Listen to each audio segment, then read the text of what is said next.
Architecture is 99% common sense, आज के लोगों में नहीं है। ठीक है यार, मैं कह रहा हूँ तुम पढ़ रहे हो ना अभी कॉलेज में, तुम उन जॉब्स के लिए पढ़ रहे हो जिनके लिए तुम्हारी ज़रूरत ही नहीं है भाई। आप यहाँ पर आए थे, आपने मेरा घर बाहर से देखा है ना? हाँ। कैसा डिज़ाइन कैसा लगा आपको? आर्किटेक्ट ने तो नहीं किया। ए जनरेटेड है वो। अच्छा वही है यार, देखो अब you are not my target audience भाई। तो वही बात है ना, तेरे को पता लग गया है। किसी का ना टाइट बजट है सर। तो 2-3 चीज़ें ऐसी बताओ ना जिससे मतलब उसका घर अच्छा लगने लग जाए। टाइट बजट है? कितना टाइट है भाई? यार सबसे बड़ी गलती है, लोग क्या करते हैं ना, फर्नीचर की शॉप पे जाएंगे, भाई ये सोफ़ा पसंद आ गया लगा दिया, वॉलपेपर वाली शॉप पे जाएंगे, ये पसंद आया लगा दिया, पर्दे की शॉप पे जाएंगे, तो हंस कर है। कुछ तू ही करता है। यूज़ न्यूट्रल कलर्स यार, अगर तुम्हें ज़्यादा कलर थ्योरी नहीं पता ना, चुपचाप ग्रे, पेज, क्रीम ये यूज़ करो बेस कलर्स। ठीक है, एक 60-30-10 का रूल होता है। 60 would be your base colour, 30 would be your secondary colour, 10% would be your accent colour. स्वागत है आपका द साकी शो के एक और नए एपिसोड में, जहां हम बात करते हैं उन लोगों से जो अपने काम से इस दुनिया को थोड़ा और बेहतर बना रहे हैं। आज मेरे साथ हैं एक आर्किटेक्ट, लेकिन सिर्फ आर्किटेक्ट नहीं, एक थिंकर, एक क्रिएटर, जिन्होंने अपनी कल्पनाओं को कंक्रीट और ग्लास में ढाला है। हम बात करेंगे उनके सफर के बारे में, उनके सोचने के तरीके के बारे में। तो अगर आपको क्रिएटिविटी, डिजाइन और इंस्पिरेशन पसंद है तो ये एपिसोड आपके लिए ही है। चलिए शुरू करते हैं। कैसे हो भैया? बहुत अच्छे भाई, आप कैसे हो? बड़े हैपनिंग्स हो आप तो। भाई दिस इज मी भाई। अच्छा भैया, आपकी जो वर्क फ्लो होती है उसकी क्या प्रोसेस होती है शुरू से लेके एंड तक? यार पूरी प्रोसेस में ना हमारा जो मेन फोकस होता है वो होता है यूज़र, कौन उसको यूज़ कर रहा है स्पेस को। तो स्टार्ट होता है हमारा डिस्कशन। फर्स्ट ऑफ ऑल हम ना, क्या होता है ना कि कभी हमारे पास क्लाइंट आता है तो उसको ना कुछ चीज़ें पता होती है, कुछ चीज़ें नहीं पता होती, उसको पता ही नहीं हमसे उसको क्या चाहिए। ऑलरेडी अगर उसको पता होता है तो हम उसको कवर अप करते हैं, उसको नहीं पता होता तो हम उसको अवेयर करते हैं पहले कि भाई हम कौन हैं और हम कहाँ काम आते हैं और आपको हमसे क्या चाहिए, हम क्या क्या प्रोवाइड कर सकते हैं और मार्केट में क्या चल रहा है। ठीक है, उसको रियल पिक्चर देते हैं।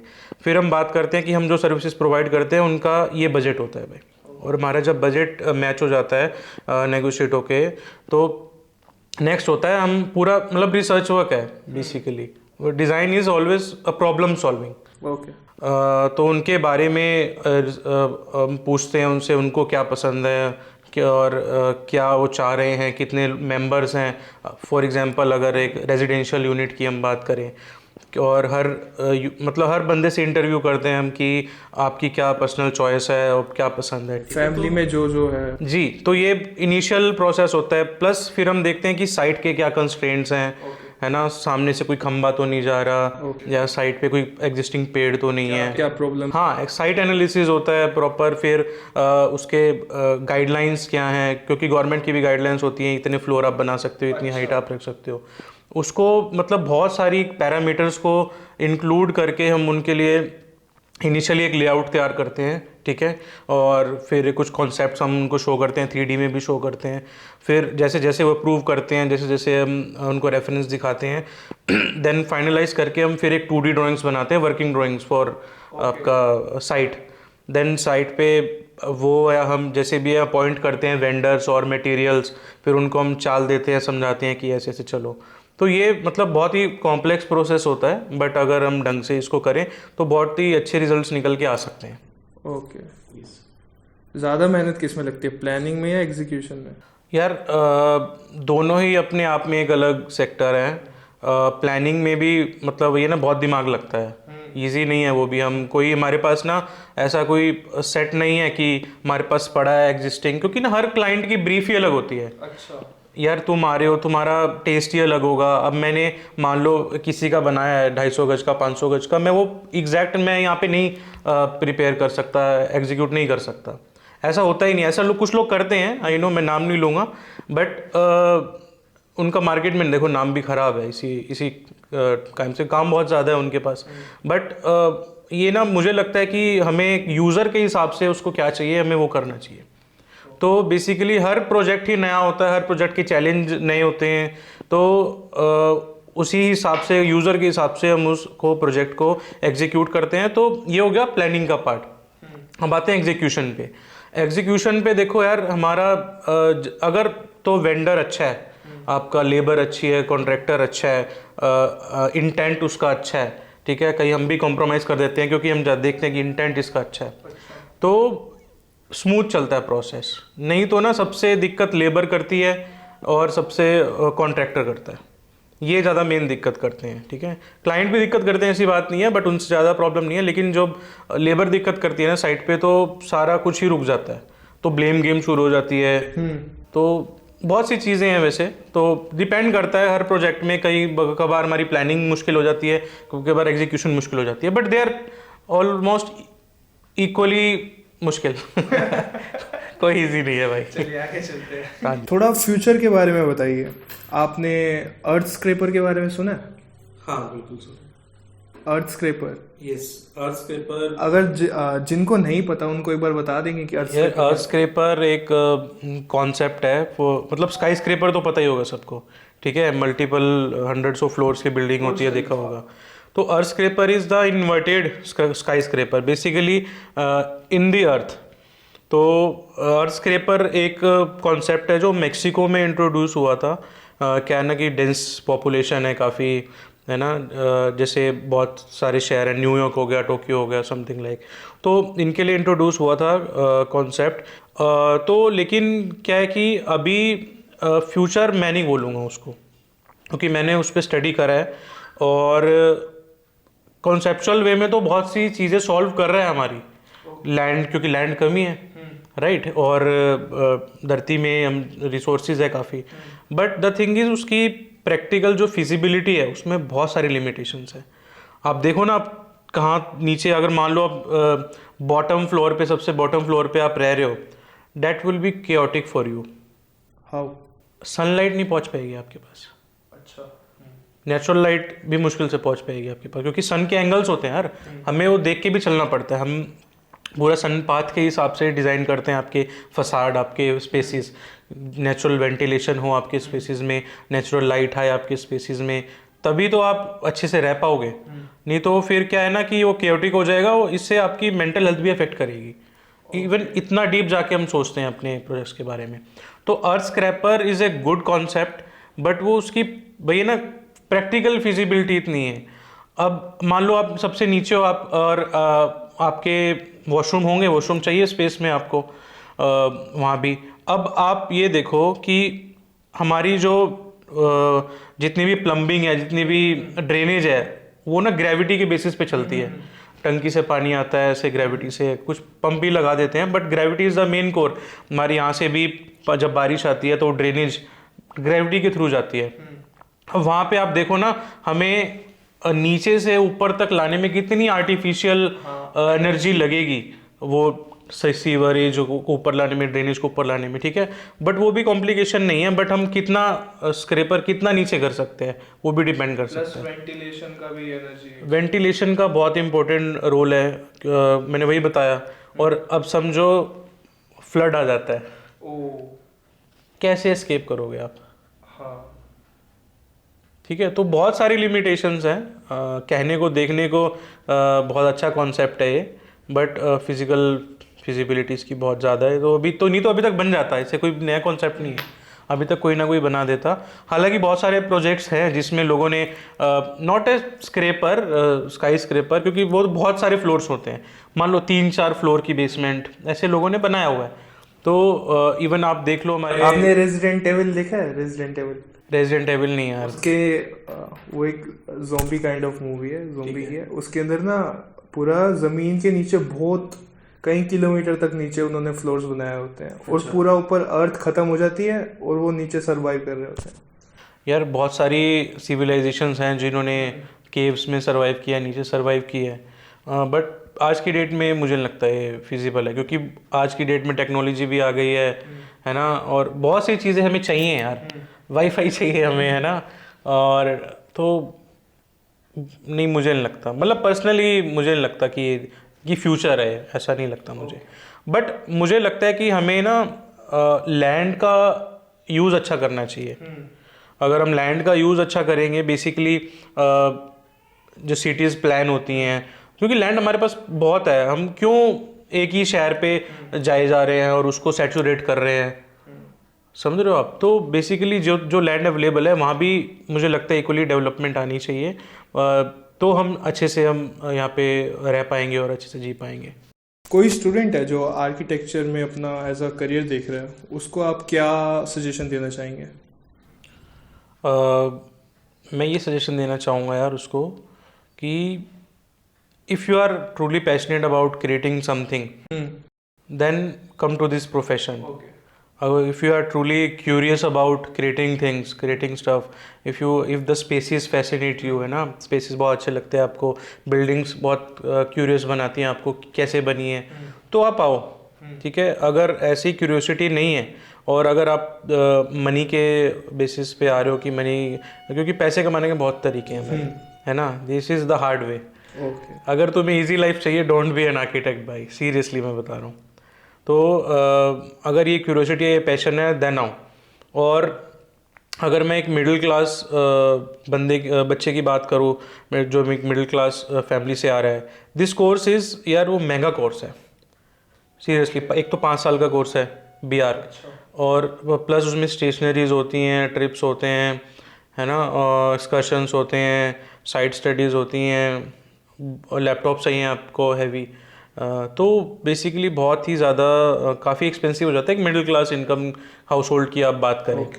तो उसका ROI लेने में बहुत टाइम लग जाता है, समझ रहे हो। और अगर आप फर्स्ट जनरेशन आर्किटेक्ट हो, यानी आपके कोई बैकग्राउंड नहीं है, तो थोड़ा सा कंसीडर करो और करियर्स ऑप्शंस, क्योंकि डिज़ाइन का अगर कीड़ा है ना, तो वो बहुत सारे करियर में आप निकाल सकते हो। बहुत सारे ऑप्शन हैं, लोग जा रहे हैं, लोग UI UX में जा रहे हैं, रिटेल डिज़ाइन में जा रहे हैं, ठीक है। क्योंकि ये बहुत मतलब इजी नहीं है, ये कोई वो जॉब नहीं है तुम क्यूबिकल में बैठे हो, लैपटॉप में तुम्हारा काम हो रहा है, नहीं।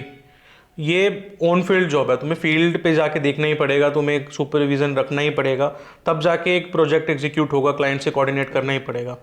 ये वो प्रोफेशन है, और इसमें ROI और जो मनी है ना, वो लॉन्ग टर्म में है। ओके। यू हैव टू, अगर आप अपनी प्रैक्टिस स्टार्ट कर रहे हो, at least you need 5 to 10 years too, मतलब अगर तुम दिखो अपने अराउंड कॉन्टेक्स्ट में, ठीक है। तो इफ़ यू बेसिकली, अगर आपका बैकग्राउंड है ना, मान लो आपके बैकग्राउंड में सब आर्किटेक्ट्स है, तो आपके लिए इजी चॉइस है हमारे पास। हाँ, अगर आपके बैकग्राउंड में कोई नहीं है आर्किटेक्ट, या कोई बिल्डर नहीं है ना, या कोई प्रॉपर्टी से या रियल एस्टेट से रिलेटेड नहीं है, तो you can consider other options as well, जो कि अवेलेबल हैं। अदरवाइज आप अपनी पॉकेट्स देखो, ऐसा ना हो ना कि तुम अपना ग्रेजुएशन करके तो आ गए, फिर क्योंकि सबको पता है नौकरी की क्या हालत है, राइट। जाके 10-15 हज़ार की आपकी नौकरी लगेगी, और कब जाके आपकी 1 लाख होगी। यार इवन मेरी मतलब पढ़ाई में यू कैन से 20 से 25 लाख रुपए की मेरी डिग्री है भाई। तो अब देखो ना कितना काफ़ी टाइम लगता है उसको ROI देने में, इतना। अगर अब यार मैं एक तेरे को ना बात बताता हूँ, मैं ना मैंने एक रील भी डाली थी अपने अकाउंट पे, मैं रात को 3 AM थॉट्स होते हैं ना जो, तो मैं ना सर्च कर रहा था बेसिकली, अगर मेरे पापा मेरे आर्किटेक्चर डिग्री में ना स्पेंड करके मतलब 20-25 लाख वो बिटकॉइन में डाल देते, तो आज की डेट में कितने होते हैं भाई साहब? दैट विल बी 55 करोड़ है। एग्जैक्टली। ये किस टाइम की बात है? 2014 ब्रो। जस्ट एक मैं आइडिया लगा रहा था कि कितना ROI आ जाता। तो बेसिकली वही बात है, अगर अब तो फील्ड में आ गया ना, अब तो पैशन है क्रिएट करने का, और मज़ा भी आ रहा है, पैसा भी अच्छा आ रहा है यार, नो डाउट अच्छा आ रहा है पैसा। लेकिन कुछ बहुत टाइम बाद आया है, ऐसा नहीं है कि शुरू से रहा। शुरू में तुम्हें स्ट्रगल करना पड़ा, है ना, तुम्हें लोगों के पास जाना पड़ा, बातचीत करनी पड़ी, नेटवर्किंग करनी पड़ी। नेटवर्किंग कनेक्शंस का खेल है यार, all in all. At the end तुम एक सर्विस प्रोवाइडर हो, और तुमसे कोई काम क्यों करा रहा है, दैट्स द थिंग तुम्हें जो एग्जीक्यूट करनी है। तो बहुत से प्रोफेशन ऐसे हैं जो हम इजीली क्रिएटिविटी जहाँ पे लगा के हम पैसा इजी बना सकते हैं, but this is the hard वे। पता नहीं क्यों तभी मैंने कहा ना कि आर्किटेक्चर ने मुझे चूज़ किया। This is the thing. और प्लस ना प्रोफेशन का भी थोड़ा सा जैसा इंजीनियरिंग की हालत हो गई थी ना, थोड़ा सा उसी लाइन पे है भाई। बहुत सारे आर्किटेक्चर कॉलेजेस बंद हो गए हैं। अच्छा। एक गैप पता है क्या आ रहा है यहाँ पे? क्या? वैसे देखा जाए तो रजिस्टर्ड आर्किटेक्ट्स पूरी इंडिया में की बात करूँगा 2 लाख हैं कुछ। ओके। इसका मतलब हमें तो बहुत सारा काम मिलना चाहिए, right? But the thing is कि इस मार्केट में ना बहुत सारे इवन वो बंदे भी हैं जो कि ड्राफ्ट्समैन से स्टार्ट हुए हैं, लाइक थोड़ा सा एक्सपीरियंस लेके फील्ड में आ गए हैं, एंड दे आर थोड़ा सा मार्केट को भी रूइन कर रहे हैं। अब मैं किसी को बताता हूँ कि यार आई charge 5 lakhs for your house, I charge 10 lakhs for your house, someone is doing in 80,000 भाई, तो कहाँ कंपैरिजन है?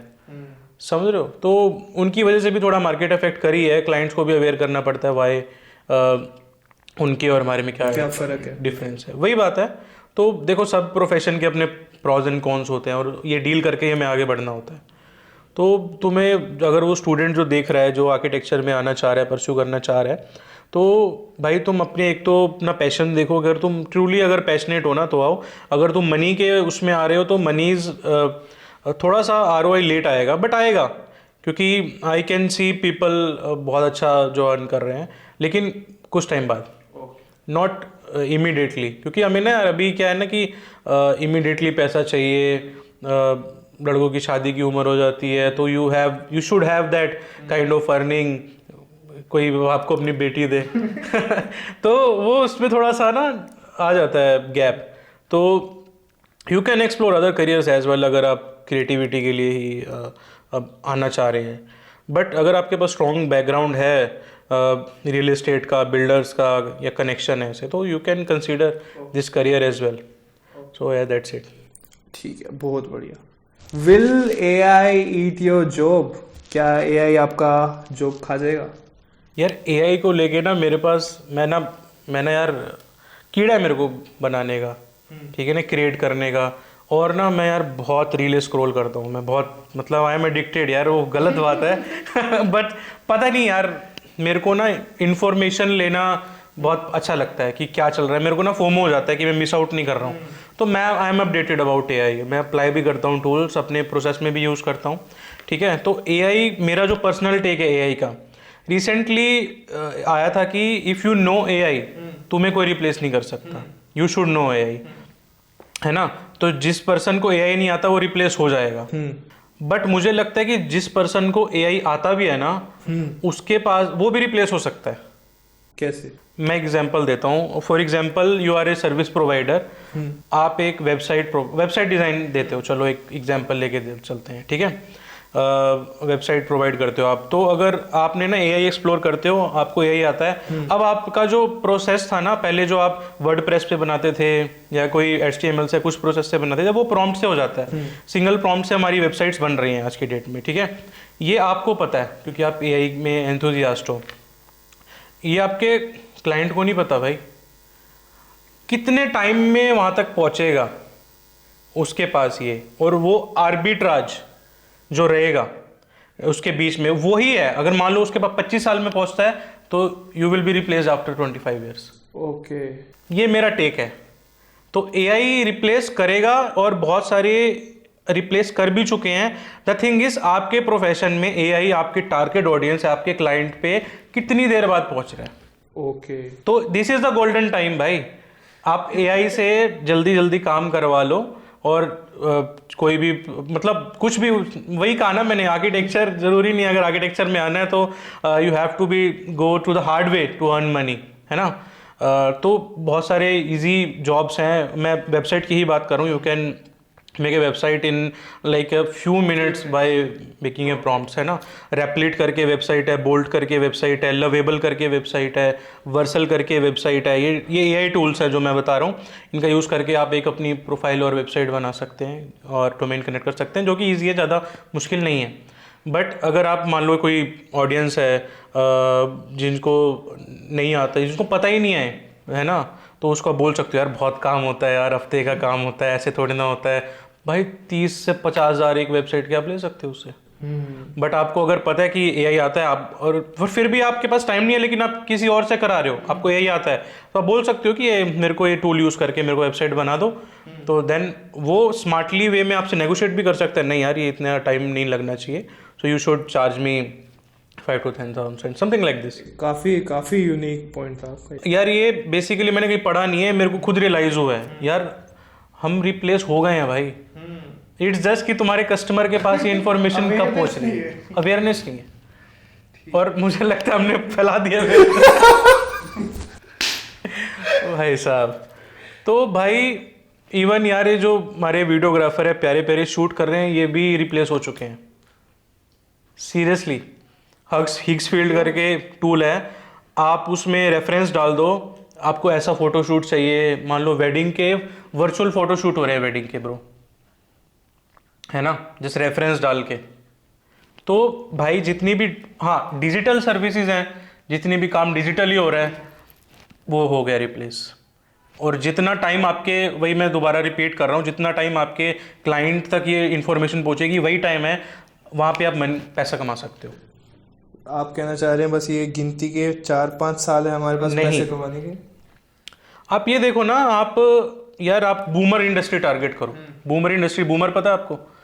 बूमर इज जैसे हम जेनजी की बात करते हैं, है ना, जैसे हम मिलेनियल्स की बात करते हैं, बूमर्स आर कह सकते हो ओल्ड पीपल, ओके, उनको बूमर बोलते हैं। और बूमर बिजनेसेस बहुत सारे हैं जो कि ना उनको अब रियलाइज हो रहा है कि हमें यार वेबसाइट चाहिए यार अपने उसके लिए। मैंने आपको जैसे एक एग्जांपल बताया था, एक्सपोज लगते हैं, बहुत लोगों के बहुत बहुत पुराने बिजनेस है, स्पेयर पार्ट्स का बिजनेस है ना, तो उनको भी चाहिए वेबसाइट यार। उनको पता नहीं है, तुम बताओगे, अवेयर करोगे भैया आपको वेबसाइट चाहिए, आपको अच्छे खासे क्लाइंट मिल जाएंगे, आपको एक्सपोर्ट कर लोगे, अवेयर करना पड़ेगा।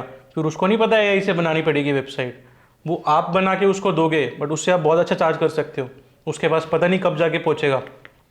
तो आप टारगेट यूज कंज्यूमर को करो ना भाई, जिसको अभी तक अवेयरनेस नहीं है।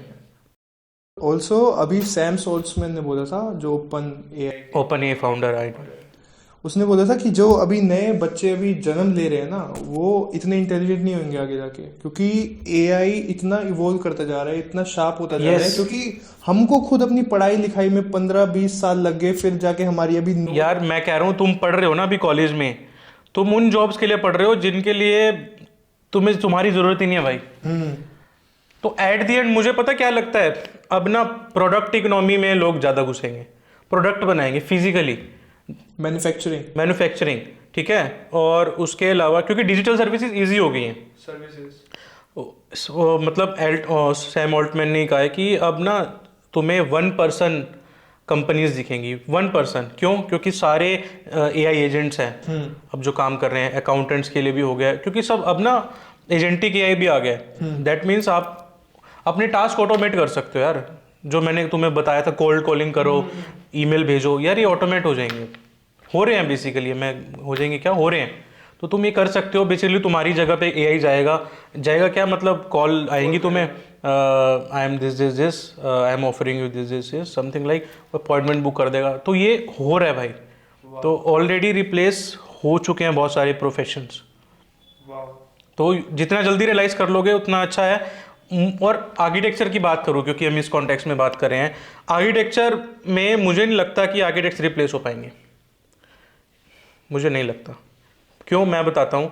क्योंकि ठीक है, आप एआई टूल्स की मदद से, जैसे अब चैट जीपीटी पे लोग प्रॉम्प्ट डालते हैं, अपना स्पेस की पिक्चर डालते हैं, उनको वो डेकोरेट करके दे देता है, राइट। बट उसको वैसा बनवाना की कला वो आर्किटेक्ट के एक्सपीरियंस के पास है। प्रॉम्प्टिंग नहीं, प्रॉम्प्टिंग तो आप कर लोगे, आपको अच्छा प्रॉम्प्टिंग आता है, इंटीरियर डिजाइन कर लोगे, वो डिजिटली हो गया ना। यहाँ पे कैसे करवाना है, दैट इज द स्किल भाई। प्लस वही लेबर से कैसे करवाना है, एग्जीक्यूशन। लेबर इतनी वो नहीं है यार स्किल्ड की, आप उसको फोटो दिखाओगे वो एग्जैक्ट वैसा बना देगा, नहीं भाई, आर्किटेक्ट उसको गाइड करता है यार, ये 3 फुट का रख, ये 2 फुट का रख। आप देख लो, मैं कह रहा हूँ आप फोटो से बनवा के देख लो और एक आर्किटेक्ट के डायरेक्शन से बनवा के देख लो, दोनों में फर्क आएगा। आप यहाँ पर आए थे, आपने मेरा घर बाहर से देखा है ना, कैसा डिजाइन कैसा लगा आपको? आर्किटेक्ट ने तो नहीं किया एआई जनरेटेड है वो। अच्छा, वही है यार, देखो अब you are not my target audience भाई। तो वही बात है ना, तेरे को पता लग गया है। जब तक मैं पहुंचता तेरे पे, तेरे को पता नहीं होता, तू तो बोलता है भैया यार बनाओ कुछ यार, लो लेना पैसे। तो दैट्स द थिंग भाई। पर काफी मुश्किल लगा था मेरे को। हाँ मुश्किल हुई यार, तो वही गैप तो हम कवर करते हैं। अब तुम्हें क्या है ना, तुम्हें नए नए चैलेंजेस पता लगते रहेंगे यार। अच्छा सीलन भी आ गई है, अच्छा यार ये तो जैसा दिख रहा है वैसा नहीं बना है, वो हमारा एक्सपीरियंस में काम आता है। प्लस ये भी शॉर्ट टर्म में है, आप जो चीज करते हो ना उसकी मतलब वायबिलिटी वैलिडिटी उसकी काफी बढ़ जाती है, क्योंकि क्वालिटी के साथ करते हो, आपको नॉलेज भी ज्यादा है। नॉलेज है हाँ, क्योंकि डिफरेंस है भाई। क्योंकि डिफरेंस होता है ना, एक बस जुगाड़ कर देने में और एक पूरा नॉलेज के साथ चीज। काम तो सबका चल जाता है भाई, काम सबका चल जाता है, but it takes a professional to do the professional work. देख सिंपल सी बात है।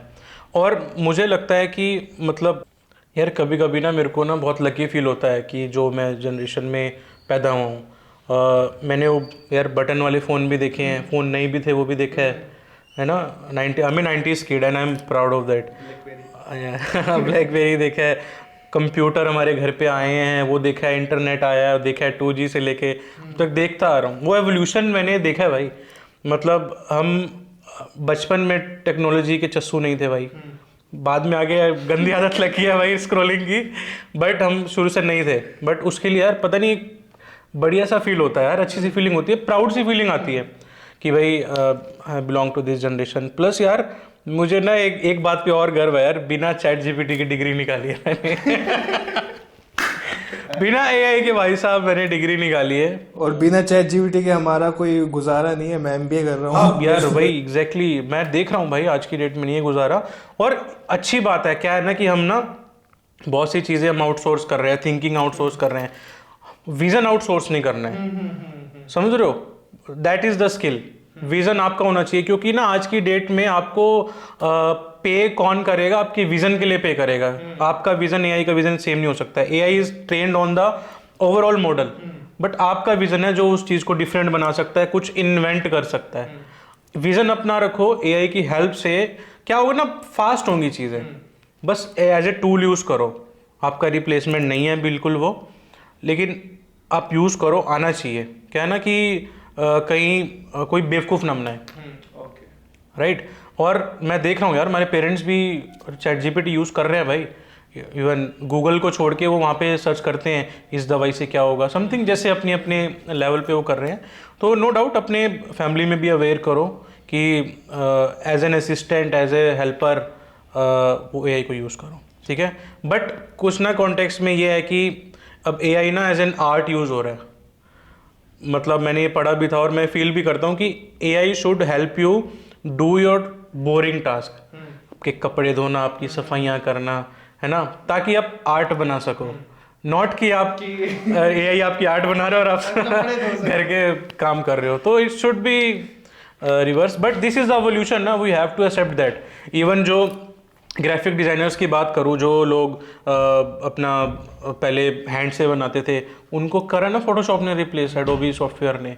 अब वही लोग को कौन रिप्लेस कर रहा है, AI रिप्लेस कर रहा है। तो इसमें कोई बुरी बात नहीं है, डरने वाली बात नहीं है, just adapt to the evolution. मैं बस इतना ही कहना चाहता हूँ। सबसे बड़ी गलती लोग क्या कर देते हैं अपने घर को डिजाइन या डेकोर करने में?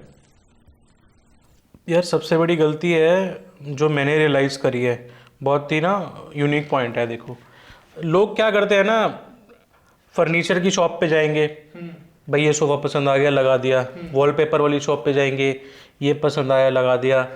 पर्दे की शॉप पे जाएंगे, तो हंस क्यों रहा है? कुछ तू ही करता है। तो पर्दे की शॉप पे जाएंगे, वो लगा दिया। डेकोर वाली शॉप पे जाएंगे, जो पसंद आया लगा दिया। बट वो ये नहीं सोचते कि वो इकट्ठे कैसे लगेंगे एक स्पेस में, कॉम्बिनेशन, ठीक है। और आज की डेट में AI इज़ वेरी हेल्पफुल। अगर आप आर्किटेक्ट को नहीं देना चाहते पैसे, ठीक है, पैसे बचाना चाह रहे हो, तो नो डाउट आप AI के यूज़ करके आप फ़ोटो खींचो डेकोर की और अपनी स्पेस की, और डेकोर की भी उसमें आप अमेलगमेट करके देख सकते हो, विजुलाइज कर सकते हो यार कैसा हमारा स्पेस लगेगा। एटलीस्ट उतना तो कर लो, चाहे फिर उसको जब एग्जीक्यूट कराओगे जैसे भी आए, नो डाउट उससे तो बेटर रहेगा। नहीं तो मैंने देखा है यार, लोगों को रेड कलर का कारपेट पसंद आ गया, पीली दीवार है ना, और फर्नीचर है मैजेंटा कलर के, तो इंडिविजुअली देखें तो बहुत सही लगता है, लेकिन एज ए होल स्पेस में आप देखो, ठीक है। और कुछ टिप्स हैं कि वो मतलब हैक्स हैं बेसिकली, क्या कर सकते हो। यूज़ न्यूट्रल कलर्स यार, अगर तुम्हें ज़्यादा कलर थ्योरी नहीं पता ना, चुपचाप ग्रे, पेज, क्रीम ये यूज़ करो बेस कलर्स, ठीक है। एक 60-30-10 का रूल होता है। 60 would be your base colour, 30 would be your secondary colour, 10% would be your accent colour. जैसे एक्सेंट कलर जो बहुत तड़क भड़क होते हैं ना, वाइब्रेंट होते हैं, RGB कलर्स हो गए, रेड, ब्लू, येलो, वो आप 10% रखो, 30% आप सेकेंडरी कलर्स रखो, ठीक है। और बाकी आप न्यूट्रल रखो स्पेस। तो इजीली अगर आप डिज़ाइनर हायर भी नहीं कर रहे हैं ना, तो थोड़ा सा अच्छा खासा आप जुगाड़ बना के बढ़िया कर लोगे। और हो सके कि ज़्यादा मिरर मत यूज़ करो ज़्यादा स्पेसेस में, रैंडम जगह मत लगाओ, जहाँ ज़रूरत है बस वहाँ लगाओ, ठीक है। अगर छोटा स्पेस है तो एक पूरी वॉल भी आप मिरर लगा के उसको डबल दिखा सकते हो। तो छोटा सा मान लो रूम है, मान लो लिविंग एरिया है हमारा, तो एक साइड आप ना उसको मिरर लगा के वो डबल कर सकते हो। तो ये कुछ हैक्स हैं, आप कर सकते हो। सीलिंग हमेशा लाइट रखो, लाइटर कलर यूज़ करो, सेफ साइड रहोगे। अब जो बिल्डर्स हैं यार, जिनको डिज़ाइन जो कर करके सीख गए, हमारे साथ रह रह के सीख गए हैं, वो भी ऐसे ही करते हैं यार, है ना। और उनके पास पिंटरेस्ट तो है ही सबके पास, वो निकाल के कर रहे हैं, तो ठीक है यार। बाकी यार अगर सही में अगर अच्छा बजट है, करोड़ों रुपए आप कोठी पे लगा रहे हो, तो डू हायर ए डिज़ाइनर भाई, आपका सही में टाइम बचेगा। और मैं ऐसे अपने फ़ायदे के लिए नहीं बोल रहा हूँ, मैंने देखा है लोगों को, उनके काम बिगड़ जाते हैं भाई, नुकसान और हो जाता है। नुकसान इतना मतलब पैसे बचाता नहीं है जितना नुकसान हो जाता है। मैंने देखा है यार लोगों को, भाई दीवार खुद से बनाई है यार। मैं ना एक अभी रिसेंट का एग्जांपल देता हूँ, डेकोर से अलग नहीं, सिविल से रिलेटेड एग्जांपल देता हूँ। अभी हमने एक डेंटल क्लिनिक कर रहे थे, तो जो बहुत देसी सा बंदा है हमारा, जो मतलब क्लाइंट है, ठीक है। तो क्या हुआ कि हाँ, बहुत बार होता है यार, लोग रिलेट भी करेंगे आर्किटेक्ट, कि हम ना जो सरिया वरिया कितना डलना होता है ना, वो हम स्ट्रक्चर वाले से करा के देते हैं। हमारा इसमें ज़्यादा रूल नहीं होता। तो वो स्ट्रक्चर वाला जो बोलता है ना, जैसे लोड के हिसाब से वैसा आगे देते हैं, वैसा ही मिस्त्री को करना होता है, हम जो गाइड करते हैं उसको। बट कई लोग करते नहीं हैं। ये कुछ ठेकेदार होते हैं ना, वो उनको समझाते हैं यार ये सरिया ज़्यादा लगवा रहा है, आपका पैसा करा रहे हो, थोड़ा सा करते हैं लोग डंडा, है ना, उंगलियाँ देते हैं। तो बेसिकली क्या है कि जो क्लाइंट है ना, उनकी बातों में आ जाता है और वो सरिया आधा करवा देता है। भाई सेम सिचुएशन हुई लास्ट टाइम, और नो डाउट ऐसा कोई दिक्कत भी नहीं आती है। बट रिसेंट टाइम ना, बारिशों का टाइम है, वो ना भाई स्लैब में बेंड आ गया, टीडी हो गई, वो बारिश में चोने लग गई, क्योंकि वो हमने स्लैब में भरा कंक्रीट, तो टिका ही नहीं। तो अब हमारे पास वो आ रहा है कि सर अब इसका इलाज करो यार, हम भी कहाँ तक कर सकते हैं, ठीक है। तो शुरू से अब उसको लेके चलो ना, अब वो दोबारा बनेगा, दोबारा सरिया बंधेगा, शटरिंग लगेंगी, अब बड़ा ना खर्चा। तो अवॉइड करो यार ये चीज़, मतलब ले लो एक्सपर्ट से सलाह, ज़्यादा कोई पैसे नहीं लगेंगे, आपका डिज़ाइनर आपका पैसा बचाता ही है, आपका कोई लगवाता नहीं है, रिस्क कम हो जाता है। रिस्क कम हो जाता है। हम कैसे कोई छोटा, अगर हमारा स्पेस है, अगर घर छोटा है, तो हम कैसे डिज़ाइन और डेकोर कर सकते हैं कि थोड़ा बड़ा लगे हमारा घर? यार वही सेम बात है, अगर बड़ा लगना है तो यूज़ लाइटर कलर्स, है ना। प्योर वाइट मत यूज़ करना है, वो थोड़ा सा ना हॉस्पिटल की फीलिंग देता है, ठीक है। यूज़ क्रीम, बेज, ठीक है। शेड्स हैं, मॉर्निंग ग्लोरी एक शेड है, अब फेंडेक में होती है, फेंडेक मतलब जो शेड कार्ड होता है हमारा, ठीक है। तो use lighter colours, use lighter colour elements. और ना कुछ जगह आप एक्सेंट वॉल यूज़ करो। एक्सेंट वॉल मतलब बेसिकली एक हाईलाइटेड वॉल है, जैसे आपके स्पेस में बाकी आपकी अपनी वाइट पेंट कर रखा है, इसको ग्रे कर रखा है, this is the accent wall. तो ऐसे ही आप एक्सेंट वॉल पे कुछ अलग कर सकते हैं, पेंटिंग लगा सकते हैं, आप वॉलपेपर कर सकते हैं, अलग कलर कर सकते हैं, ठीक है। और बाकी जितना हो सके लाइट रखो, फ्लोरिंग भी लाइट रखो, बड़ा लगेगा। और जैसे मैंने आपको एक हैक बताया कि एक दीवार पे मिरर लगा दो, मिरर के भी कट करके, जैसे पतंग की शेप में होता है, काइट की शेप में, तो वो स्पेस बड़ा लगता है। तो ऐसे करके आप कर सकते हो। Basically use lighter colours. क्या हुआ? किसी का ना टाइट बजट है सर तो 2-3 चीजें ऐसी बताओ ना जिससे मतलब उसका घर अच्छा लगने लग जाए। टाइट बजट है, कितना टाइट है भाई? डिपेंड करता है ना हाँ, थोड़ा राइट है। यार। पता है आज की डेट में क्या है ना कि ये जितना भी ये चाइना तरक्की कर रहा है ना, वो इसी चीज़ में कर रहा है। क्यों? क्योंकि वो चीज़ें जो हैं, जो पहले हमें हाई बजट में आती थी, वो लो बजट में आ रही है। मैं बताता हूँ। पत्थर है, ठीक है, पत्थर इटालियन मार्बल आप लगाते हो, हाई बजट है, ठीक है। अब क्या हो रहा है ना, लोग दीवारों पे भी पत्थर लगाते हैं। तो अब उसकी जगह क्या हुआ, एवोल्यूशन में टाइल्स आ गई। टाइल्स जो है पत्थर की तरह दिखती हैं, ठीक है। अब उससे भी अगर कम बजट है, उसके सेम रिलेटेड माइका आ गई। माइका लगा रहे हैं लोग, प्लाई लगा के, ठीक है, कम बजट। उससे भी कम बजट है तो यार पीवीसी पैनल आते हैं, ठीक है। मैं रिकमेंड नहीं करूँगा, मुझे बहुत गंदे लगते हैं भाई वो। बट तूने पूछा है अगर लो बजट है तो वो लग्जरी लुक वो पीवीसी पैनल दे रहा है, ठीक है। और बेसिकली हमें ना जितना हो सके न्यूट्रल शेड्स में प्ले करना है। और टाइट बजट है तो क्या है ना कि मान लो फ्लोरिंग आप करा रहे हो, टाइल्स तो हम यूज़ ही कर रहे हैं, एक विनाइल फ्लोरिंग भी होती है। Vinyl flooring basically sticker type नहीं होता? अच्छा अच्छा। हाँ, वो भी हम यूज़ कर सकते हैं, बट मैं रिकमेंड नहीं करूँगा क्योंकि यार मुझे पता तो है जुगाड़, बट मैं रिकमेंड नहीं करता। क्यों? क्योंकि वो ड्यूरेबल नहीं रहते हैं चीज़ें, कुछ टाइम तक रहेंगे। मान लो आपका पसंद चेंज है तो आपने चेंज करा लिए, बट यार मैं कहूँगा पैसा कमा लो अच्छा बना लो ये चीज़ मत पूछो मेरे से, समझ रहे हो? चलिए आगे चलते हैं। लोग जो है वो घर तो बनवा लेते हैं, पर वो ना लाइटिंग्स पर ध्यान नहीं देते। लाइटिंग्स का भी कुछ इम्पोर्टेंस होता है क्या? यार लाइटिंग का बहुत इम्पोर्टेंस है। अगर लाइटिंग सही नहीं है ना तो वो आपके मूड को इम्पैक्ट करती है। याद है यार, तूने वो रील देखी है नेजी की, हाँ। जिसमें वो कहता है भाई लाइट रिफ्लेक्ट होती है, इमोशन पे जाती है, याद?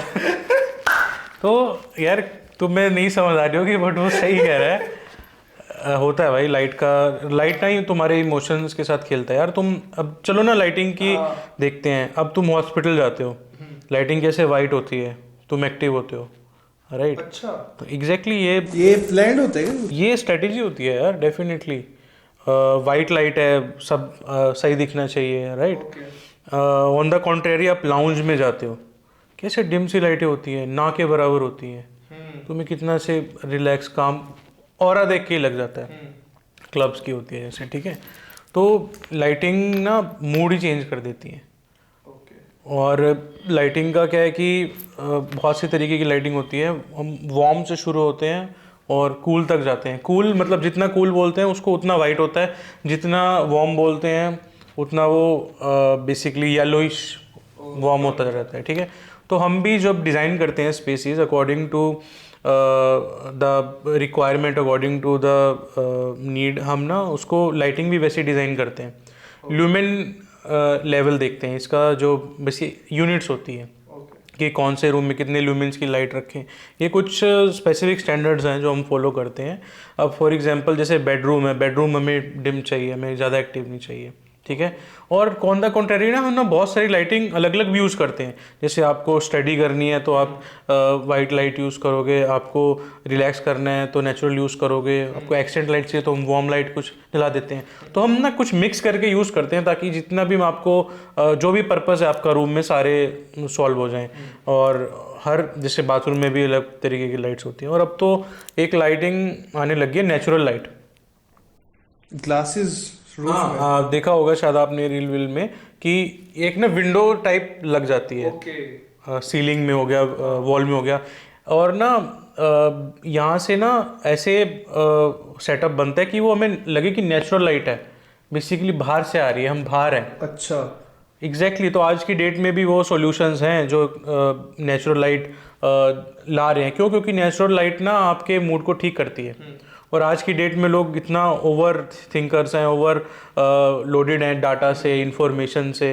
सो नेचुरल लाइट वो हेल्प करता है भाई एक्चुअल में उनके एंग्जाइटीज़ में, उनके डिप्रेशन में। जितना नेचुरल लाइटिंग होती है बंदा एक्टिव रहता है बेसिकली, नहीं तो लथार्जिक हो जाता है, राइट। तो लाइटिंग बहुत रोल प्ले करता है आपके मूड में, आपकी मेंटल हेल्थ में। लोग क्या करते हैं बेसिकली, जो लेमैन है अपना जाएगा और वाइट लाइट लेके आ जाएगा, तुमने देखा होगा। और आजकल तो ट्यूब भी फैशन से हट गई है, लोग ट्यूब भी नहीं लगा रहे हैं, सीधा सीलिंग से लाइट्स आ रही हैं, वॉल पे बस एक्सेंट लाइट लगा रहे हैं। होता था ना अपने टाइम में एक ट्यूब लगा रहे हैं, आज के लोग भी कर रहे हैं, बट अवॉइड करो उसको। बेसिकली क्या है ना, ट्यूब थोड़ा सा डायरेक्ट लगती है कभी कभार, और ध्यान करो कि खासकर जहाँ पे हम टीवी लगा रहे हैं उसके बैक साइड में वॉल पे लाइट ना हो। क्यों? क्योंकि तुम टीवी देखोगे वो वॉल पे पड़ेगी और तुम्हें टीवी का ना अच्छा एक्सपीरियंस नहीं आएगा। अच्छा, समझ गए? और इवन टीवी से याद आया, होम थिएटर्स हम बनाते हैं, डिज़ाइन करते हैं, उसमें भी हम एक्सेंट लाइटिंग देते हैं और मिक्सअप करते हैं बेसिकली। मान लो जैसे इंटरवल पे लाइटिंग नहीं जग जाती, वैसी लाइटिंग भी है, और प्रोफाइल लाइट्स और कोव लाइट की तरफ से हम उसको स्पेस को वैसे डिज़ाइन करते हैं। ये चीज़ है, बट डेफिनेटली वो आपकी लाइटिंग आपकी मूड स्विंग कर देती है। जैसी लाइटिंग है वैसे बंदे का मूड बन जाता है। अगर आपको एक्टिव रहना है तो आप वाइट लाइट यूज़ करो, आप स्टडी करने के लिए। चिल रहना तो फिर आप डिम लाइट यूज़ करो। ये है क्या। हमें फर्नीचर कैसे अरेंज करना चाहिए ताकि जो हमारा स्पेस है वो कंफर्टेबल रहे और ऑर्गेनाइज रहे? फर्नीचर बहुत अच्छा क्वेश्चन है ये। क्या होता है ना कि मैं बताता हूँ मैंने क्या नोटिस करा है लोगों के घर पे। लोग ना फर्नीचर, वही उसी बात पे आते हैं, फर्नीचर अच्छा लगा कहीं पे, वो घर पे ले आए। अब उन्होंने देखा नहीं कि वो कितना बड़ा है, कितना चौड़ा है, कहाँ पे आएगा नहीं आएगा, एल में आना है, वैसे आना है। ठीक है, तो इसकी ना एक प्लानिंग कर लो तुम। और इसका ना ठीक है, तुमने अगर नहीं देने आर्किटेक्ट को पैसे, मान लिया, ठीक है, खुद से करना है। लोग करते टेपिंग। जैसे मान लो ये आपका ड्राइंग रूम है, ठीक है, यहाँ पे आपको सोफा लाना है, बाहर से रखना है, ठीक है। तो आप क्या करो, आप अपने आप से ना टेपिंग कर दो। मतलब 2-2.5 फीट का चौड़ा होता है सोफा, 2-2.5 फीट लगाओ और टेपिंग कर दो। यहाँ हम सोफा रखेंगे, यहाँ हम वो करेंगे, कॉफ़ी टेबल रखेंगे, या हम पोर्ट रख देंगे। तो उसका ना आउटलाइन बना लो टेप करके। तो आपको आइडिया हो जाएगा कि ये स्पेस के लिए हमें सोफा लेने जाना है, राइट। फिर उस पे आप डायमेंशन अपने साथ रखो। नहीं तो क्या होगा ना कि तुम दीवान ले आओगे, फिट नहीं आएगा। समझ रहे हो आप? तो आप खुद वैसे प्लानिंग कर सकते हैं। देख, आर्किटेक्चर क्या है ना, आर्किटेक्चर इज 99% कॉमन सेंस, जो कि आज के लोगों में नहीं है। ठीक है, तो आर्किटेक्ट्स में भी क्या है ना, वो they are just aware about their common sense. तो बस यही चीज़ें हैं छोटी मोटी।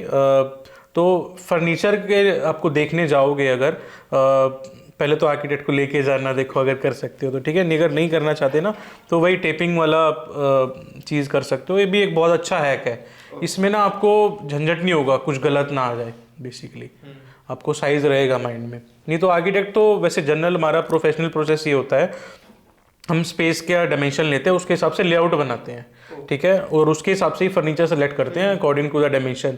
और उसमें नहीं मिलता तो फिर हम बनवाते हैं, अच्छा, ऑन साइट। ये हमारा प्रोसेस रहता है। आजकल तो लोग इंपोर्ट भी कर रहे हैं फर्नीचर, चाइना से लेके आते हैं, वो भी कर रहे हैं अकॉर्डिंग। अच्छा बजट है तो फिर हम चाइना से भी मंगवा सकते हैं। एक काफ़ी अच्छी टिप है।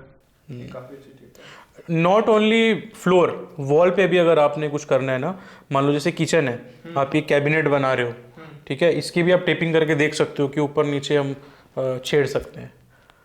बेसिकली एक कॉमन मैन जो ट्राई कर सकता है अच्छे चीज़ें करके, अच्छे टैक्टिक्स यूज़ करके, कि उसको नुकसान ना हो बेसिकली। तो ये वो टिप है उसकी। क्या कोई एक ऐसी छोटी चीज़ हो सकती है कि मतलब छोटा ही उसमें हम चेंज करें पर हमारा जो घर है ना वो लग्जूरियस बन जाए, बड़ा इम्पैक्ट हो उसका? देख, हमने कलर्स की बात करी, ठीक है, बेसिकली रिपीट ही होगा। हमने लाइटिंग की बात कर ली, ठीक है। अब हम बात करते हैं कि जो मेरे को लगता है कि तुमने स्पेस को लग्जूरियस बनाना है, तो ना उसको भरो मत। अच्छा, कोई भी अगर ऑब्जेक्ट आप ला रहे हो या कुछ भी फर्नीचर प्लेस करो, उसके अराउंड एक स्पेस रखो ताकि उसको देखे तो उसको अप्रिशिएट कर सके। जबकि इसका अपोजिट होता है। हाँ जी, लोग ले आते हैं, ये शेल्फ रख दिया, ये पॉट रख दिए, ये कारपेट रख दिया, ये सोफ़ा रख दिया, फिर चेयर रख दी, ठीक है। तो ये इसका भी ना प्लेसमेंट करने का एक ढंग है। ऐसे प्लेस करते हैं ताकि हर एलिमेंट अपने आप में इंडिविजुअली भी अच्छा लगे और स्पेस के साथ भी मैच करे।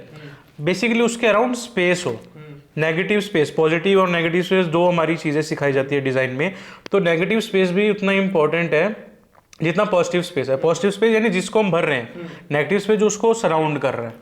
तो ये नेगेटिव स्पेस को ध्यान में रख के आप अपने ऑब्जेक्ट्स की प्लेसमेंट करो तो, और केओटिक मत करो। ओके। और सबसे मेन बात, साफ सफाई रखो। साफ सफाई रखने से ही चीज़ नहीं लगती है और लग्जरी अपने आप ही आ जाती है बेसिकली। तो ये हम कर सकते हैं। ओके। क्या इंडोर प्लांट्स लगाने चाहिए?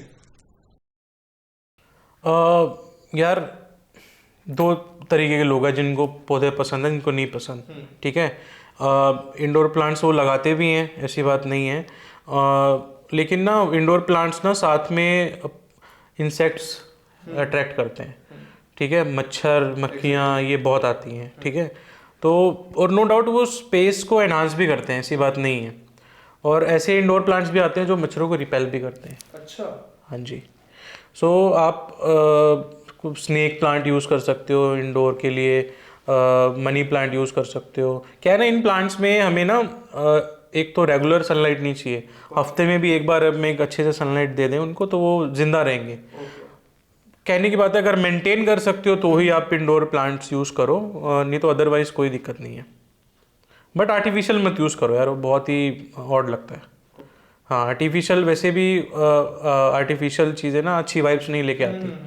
अकॉर्डिंग टू वास्तु भी हम मना करते हैं आर्टिफिशियल प्लांट्स यूज़ करनी चाहिए। करो, नेचुरल यूज़ करो, बट वही है, उसकी मेंटेनेंस भी आती है साथ में, तो मेंटेनेंस कर सकते हो तो लेके आओ। मनी प्लांट है और स्नेक प्लांट है, एलोवेरा है, ऐसे हम लगा सकते हैं। How someone can bring his personality to the home? यार बहुत अच्छा सवाल है यार। हमारा ना टारगेट, हम यही अचीव करना चाहते हैं यार। मैंने कहा ना कि हम यूज़र के अराउंड ही काम करते हैं, तो यूज़र जो है उसकी इंडिविजुअल पर्सनैलिटी दिखनी चाहिए। तो कुछ चीज़ें हम यूज़ करते हैं उसके इंडिविजुअल पर्सनैलिटी को। बेसिकली हमें जानना है उसका टेस्ट क्या है। अच्छा। और हम उसको नहीं पता अपने टेस्ट को यूज़ कैसे करना है। हाँ। हमें पता है उसको टेस्ट को यूज़ कैसे करना है, फिजिकली, कॉन्सेप्चुअली, और एम्पलीफाई कैसे करना है उसके टेस्ट को। ठीक है, तो उसको जैसी वाइब चाहिए, पहले तो उस पर बातचीत होती है। वह और भी हम रिसर्च करते हैं, उनको चीज़ें दिखाते हैं क्या पसंद आ रहा है आपको, 3D वगैरह भी दिखाते हैं क्या पसंद आ रहा है आपको।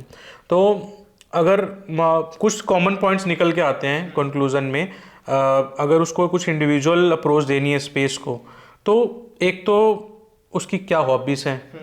ठीक है, उससे रिलेटेड हम डेकोर लगाएं, पेंटिंग लगाएं, या फिर अगर वो फैमिली ओरिएंटेड है तो एक फैमिली की मेमोरी वॉल लगा सकते हैं। वाओ।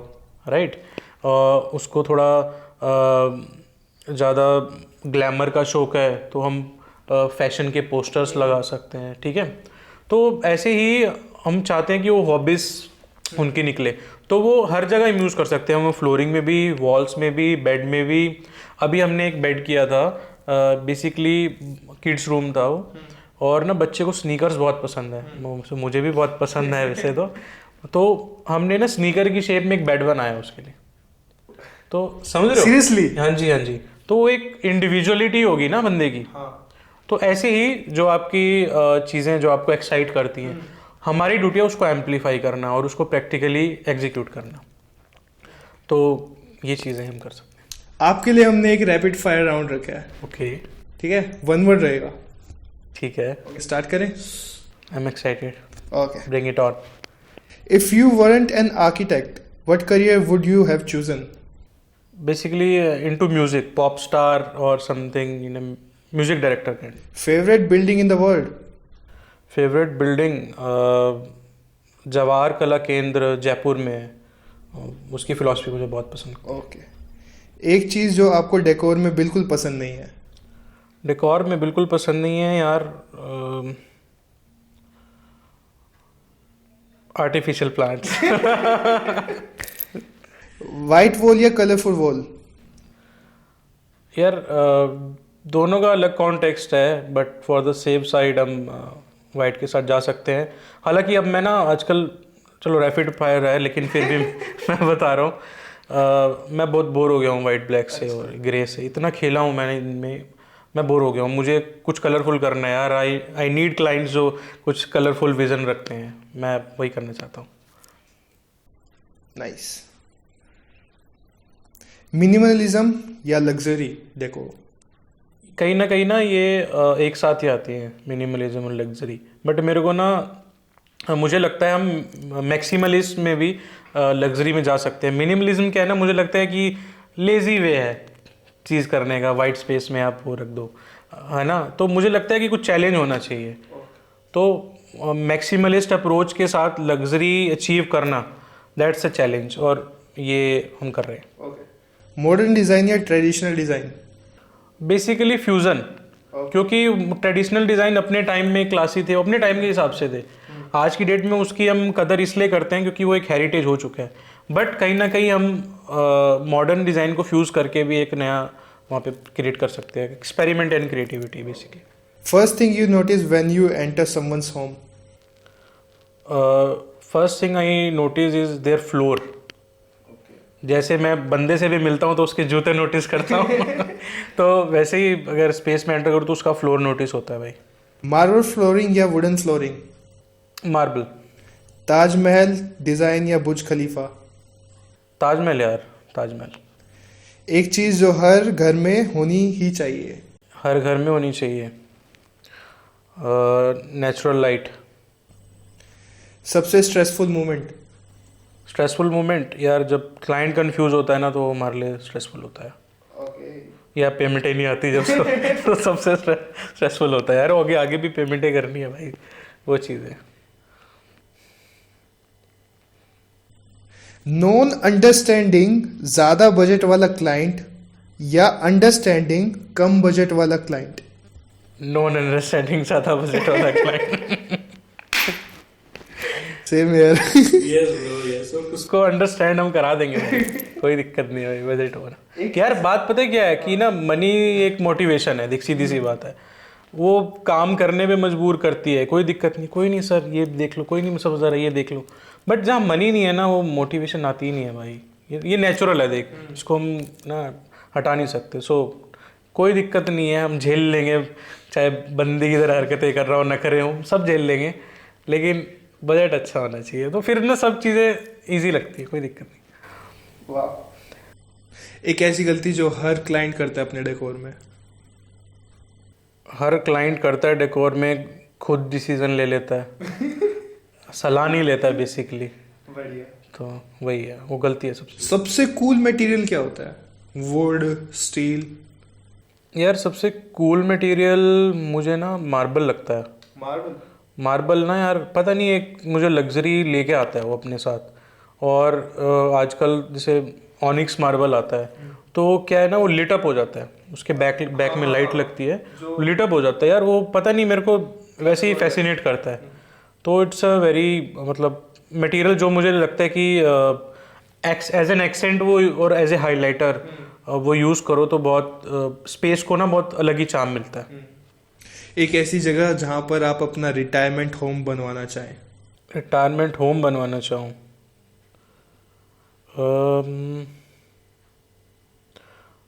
अभी स्पेसिफिक नहीं है, बट हाँ पहाड़ों में भाई। Worst building? Worst building